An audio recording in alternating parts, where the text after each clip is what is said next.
Mēs būvējam koka mājas, un tāpēc mums ir svarīgi, lai viņas būtu vieglas, lai viņas būtu viegli pārmontēt, jo tas ir diezgan bieži vajadzīgs, ka nevar tā kā standarta māja fasādē uzlikt un tam mēnešiem stāvēt. Mums ir tā, ka ir vajadzīgs viņas pārtaisīt vairāk kārt, un gan jumtam, gan fasādē, gan logiem.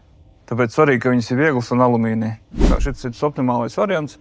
Mēs parasti 4 cilvēki esam brigādē, tā kā mums pietiek pilnīgi tiem 100 kvadrātiem. Nonācāmies pie jums, tāpēc, kad viens sadarbības partners arī jau iegādājies ir, un viņš tā kā labas atsauksmes bija.